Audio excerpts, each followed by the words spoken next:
إصلاح قد جاب خواطرنا حلم يطويه تخرج. بسم الله الرحمن الرحيم. وإذا قيل لهم لا تفسدوا في الأرض قالوا إنما نحن مصلحون. سورة البقرہ ہم نے شروع کیا تھا. پہلا حصہ آیت نمبر 96 تک تھا. اس کے اندر بنیادی مضمون اور مسئلہ ذکر تھا کہ اللہ رب العزت وحدہ لا شریک ذات ہے، مسئلہ وحدانیت. پھر یہ جو حصہ ہے 3 ابواب پر مشتمل ہے. پہلا باب آیت نمبر 20 تک ہے. اس میں پہلے 5 آیات میں منعوم علیہم کا تذکرہ ہوا، ان کا حکم دنیاوی اور اخروی ذکر ہوا. 2 آیتوں میں مغضوب علیہم کا ذکر ہوا، ان کا حکم دنیاوی اور اخروی ذکر ہوا. ومن الناس من یقول، یہاں سے تیسرے فریق کا ذکر ہے جو کہ منافقین ہے، اور ان کے خباثتوں کو ذکر کیا گیا. وَإِذَا قِيلَ لَهُمْ لَا تُفْسِدُوا فِي الْأَرْضِ، اس آیت میں ایک اور خباثت کا ذکر ہے کہ وہ کرتے فساد ہے اور اسے نام اصلاح کا دیتے ہیں. وَإِذَا قِيلَ لَهُمْ لَا تُفْسِدُوا فِي الْأَرْضِ، جب ان سے کہا جاتا ہے زمین میں فساد نہ مچاؤ. قَالُوا إِنَّمَا نَحْنُ مُصْلِحُونَ، تو وہ جواب میں کہتے ہیں ہم تو اصلاح کرنے والے ہیں. کرتے فساد ہے اور اسے نام اصلاح کے دیتے ہیں. تو اللہ رب العزت نے فوراً اس کا جواب ذکر فرمایا، أَلَا إِنَّهُمْ هُمُ الْمُفْسِدُونَ وَلَكِنْ لَا يَشْعُرُونَ. یہاں پر لفظ الا آیا ہوا ہے، اس کو کہتے ہیں حرف تنبیہ. اس کا مطلب یہ ہے کہ غفلت سے بیدار ہو جاؤ، اپنے اندر تیقظ پیدا کرو، بیداری پیدا کرو. ہمارے بعض سلف، بعض اکابر اس کا یوں معنی بیان کرتے تھے کہ الا کا معنی یہ ہے کہ اپنے کانوں سے غفلت کی روئی نکال پھینک، جاگ جا، بیدار ہو جا. الا خبردار، انہم هم المفسدون، یقیناً یہی لوگ فساد کرنے والے ہیں. ولکن لا یشعرون، لیکن یہ لوگ جانتے نہیں ہیں. وَإِذَا قِيلَ لَهُمْ آمِنُوا كَمَا آمَنَ النَّاسُ قَالُوا أَنُؤْمِنُ كَمَا آمَنَ السُّفَهَاءُ أَلَا إِنَّهُمْ هُمُ السُّفَهَاءُ وَلَكِنْ لَا يَعْلَمُونَ. اس آیت میں ان منافقین کی ایک اور بری صفت ذکر ہے کہ جب ان سے کہا جاتا ہے کہ تم ایمان لاؤ صحابہ کرام رضوان اللہ تعالی علیہم اجمعین کے ایمان کی طرح، تو وہ لوگ کہتے ہیں کہ یہ تو کم عقل ہے، بیوقوف ہے، ان جیسا ہم ایمان کیوں لائے. وَإِذَا قِيلَ لَهُمْ، جب ان سے کہا جاتا ہے آمینو ایمان لے آؤ، کما آمن الناس، جس طرح ایمان لے آئے ہیں الناس ان لوگوں نے. الناس سے مراد صحابہ کرام ہے، اور الناس کے اوپر الف لام عہدی ہے. معنی یہ کہ الکاملین فی العقل والعلم والعمل وہم الصحابہ کما فی بیضاوی. بیضاوی شریف میں ہے کہ اس سے مراد وہ لوگ مراد ہے جو کامل ہے عقل میں، علم میں، عمل میں، اور اس کا مصداق کہ اول صحابہ کرام ہے. اس سے معلوم ہوا کہ صحابہ کرام کا ایمان یہ ہمارے لیے معیار ہے. جس طرح صحابہ ایمان لے آئے بغیر نفاق کے، اس طرح تم بھی ایمان لاؤ. قالوا، جواب میں کہتے انؤمنو کما آمن السفہاء، آیا ایمان لایا ہم جس طرح ان بیوقوفوں نے ایمان لایا ہے. صحابہ کرام کو انہوں نے بیوقوف کہا.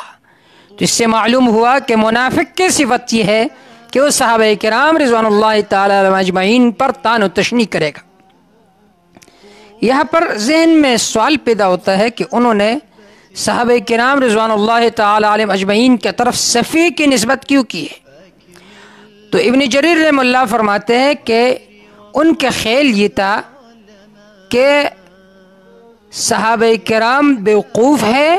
معنی یہ ہے کہ انہوں نے جائیداد چھوڑ کر فقر کو اختیار کیا، تو یہ ہے سفاہت کی علامت. اور ابن جریر رحمہ اللہ فرماتے ہیں کہ صفی کسے کہتے ہیں؟ هو الجاہل الضعیف الذي قلیل المعرفہ بمواضع المنافع والمضار، کہ سفی اسے کہتے ہیں کہ جو کمزور رائے والا ہو اور اسے نفع و نقصان کا بھی پتہ نہ ہو، اسے کہتے سفی۔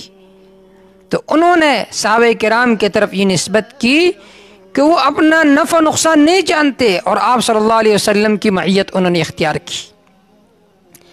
علامہ علوسی رحمہ اللہ فرماتے ہیں کہ انہوں نے صحابہ کرام کی طرف جو سفی کی نسبت کی، انما صفوہم جالا منہم حیث اشتغلوا بما لا یجرا فی زعمہم، کہ انہوں نے صحابہ کرام کی طرف سفی کی نسبت کی ہے کیونکہ انہوں نے ان کو اس مقام و مرتبے کا پتہ نہیں تھا جس پر صحابہ کرام فائز تھے۔ اگر وہ اس مٹاس کو جان لیتے تو کبھی صحابہ کرام کی طرف یہ نسبت نہ کرتے۔ اس وجہ سے مشہور مقولہ ہے کہ الناس اعداء لما جہلوا، جس چیز کو آدمی سمجھتا نہیں ہے تو آدمی اس کا دشمن بن جاتا ہے۔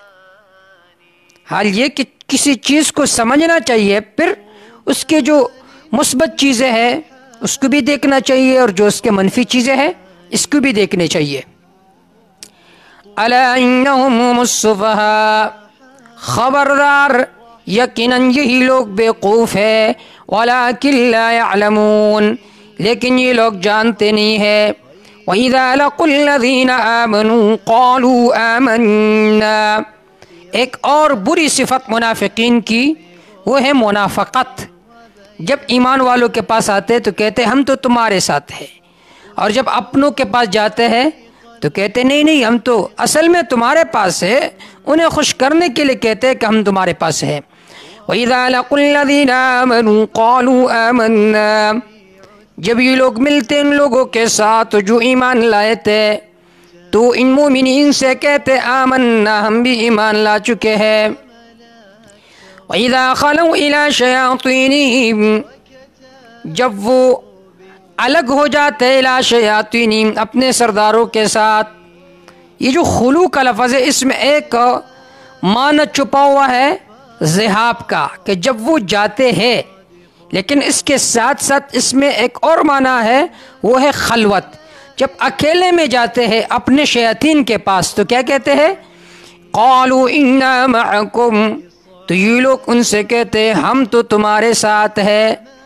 سب سے پہلے یہاں پر علم بلاغت کا ایک نقطہ یہ سمجھے کہ جب یہ ایمان والوں کے پاس جاتے تو کیا کہتے ہیں؟ آمنا۔ یہاں پر یہ جملہ فعلیہ ہے، اور جملہ فعلیہ کی ایک خاصیت ہے تجدد اور حدوث، اور انا معکم جملہ اسمیہ ہے، اور جملہ اسمیہ کی خاصیت ہے استمرار و دوام۔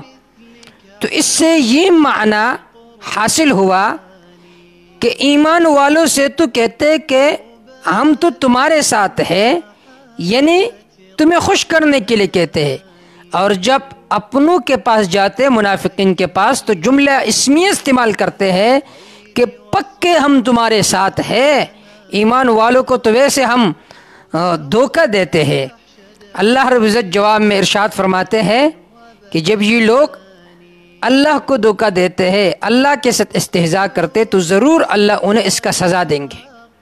دوسرا یہاں پر نقطہ ذہن میں رکھیں، یہاں پر شیاطین کا لفظ ذکر ہے کہ وَإِذَا خَلَوْا إِلَى شَيَاطِينِهِمْ، اس وجہ سے مفسرین نے یہاں پر تصریح فرمائی ہے کہ شیاطین کا معنی ہے کبراءہم، جب یہ اپنے بڑوں کے پاس جاتے ہیں، من احبار الیہود ورہبانہم، یہودی مولیوں کے پاس اور اپنے پیروں کے پاس جب جاتے ہیں، من المشرکین والمنافقین، مشرکین و منافقین میں سے، تو انہیں کیا کہتے ہیں کہ ہم تو تمہارے ساتھ ہیں۔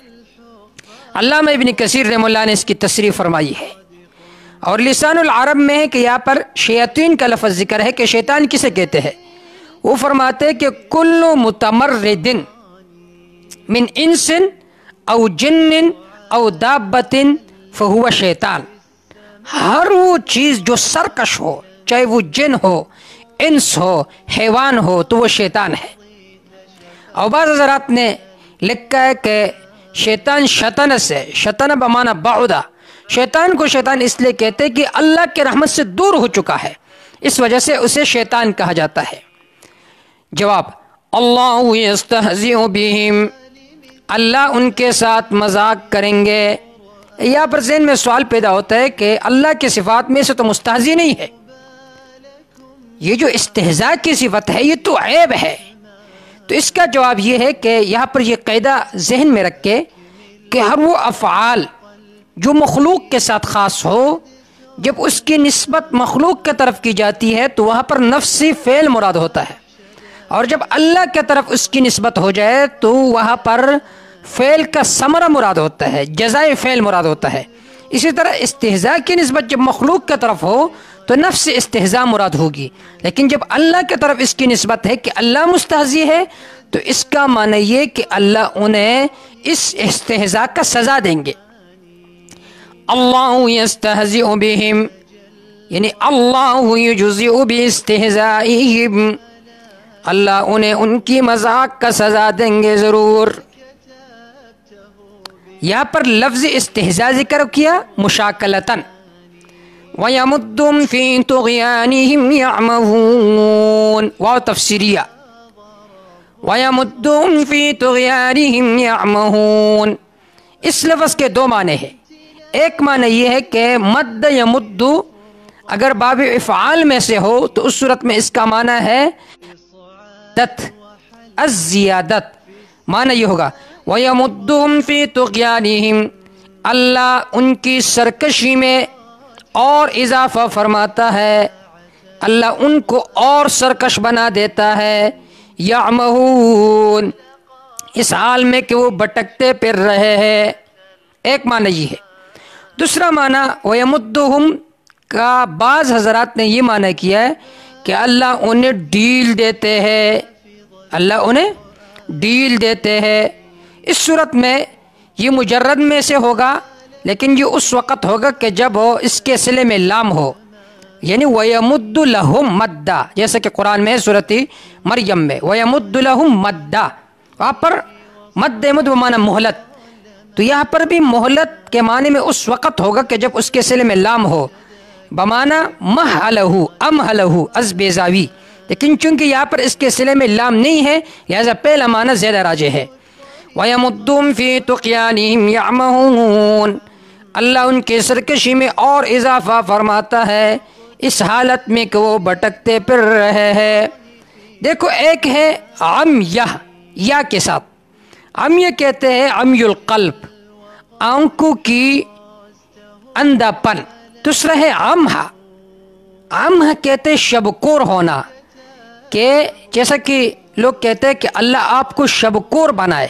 شبکور کا معنی یہ کہ آپ کے جو دل کے آنکھیں ہیں یہ نابینا ہو جائے، اور دل کے آنکھیں کے نابینا ہونے کی علامت یہ ہے کہ اس وقت آدمی حق اور باطل کو نہیں سمجھتا، اور دل اس وقت بینا ہوتا ہے کہ جب آدمی حق اور باطل کو سمجھتا ہے، اللہ کی رضا کے اعمال کو سمجھتے ہیں اور اللہ کے ناراضگی کے اعمال کو سمجھتا ہے، تو سمجھو کہ اس وقت دل بینا ہے۔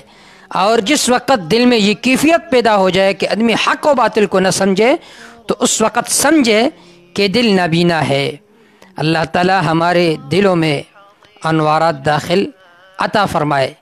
اب یہاں پر اس کا ثمرہ اولئک الذین اشتروا الضلالۃ بالہدی، یہی وہ لوگ ہیں اشتروا الضلالۃ جنہوں نے پسند کیا گمراہی، بالہدی ہدایت کے بدلے میں۔ اب یہاں پر اشترا کا لفظ ذکر ہے۔ اشترا کہتے ہیں جیسا کہ عرب کہتے ہیں اشتریت الفرس بالدراہم، میں نے گھوڑے کو خرید لیا دراہم کے بدلے میں، مطلب یہ کہ اس کے پاس دراہم تھے، دراہم اس نے دے دی، اس کے بدلے گھوڑا خرید لیا۔ تو اس آیت کا مطلب تو یہ ہوا کہ ان کے پاس ہدایت موجود تھی، انہوں نے ہدایت دے کر گمراہی خرید لی، جبکہ ان کے پاس پہلے سے ہدایت ندارد ہو، پہلے سے ہدایت موجود نہیں تھی۔ تو اس کا جواب، ایک جواب اس کا یہ کہ ہدایت دو قسم کے ہیں، ایک ہے ہدایت فطری، دوسرے ہدایت کسبی۔ تو ہر آدمی جب پیدا ہوتا ہے کل مولود یولد علی فطرت الاسلام، اسلام کے فطرت پر پیدا ہوتا ہے، تو اللہ رب العزت نے یہاں پر اشتراک کا لفظ ذکر کیا کہ انہوں نے ہدایت کے بدلے گمراہی خرید لی، انہوں نے اپنے اس ہدایت فطری کو خراب کر دیا اور اس کے بدلے گمراہی خرید لی۔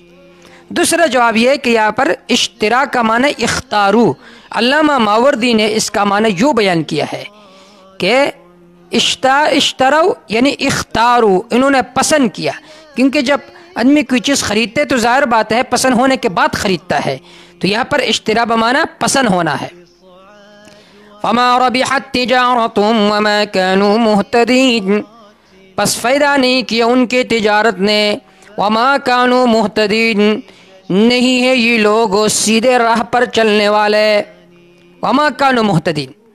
اب یہاں پر بلاغت کے اعتبار سے یہاں پر ایک سوال پیدا ہوتا ہے کہ یہاں پر اللہ رب نے فرمایا فما ربحت تجارتهم، ان کی تجارت نے فائدہ نہیں کیا۔ حال یہ کہ تجارت تو فائدہ نہیں کرتا، فائدہ تو تجار کرتے ہیں، یہاں پر نسبت تجارت کے طرف یہ درست نہیں ہے، تو اس کا جواب یہ کہ یہ نسبت ہی مجازی ہے، کیونکہ تجارت یہ سبب ہوتا ہے نفع کا، تو اس وجہ سے یہاں پر سبب کے طرف نسبت کی گئی ہے۔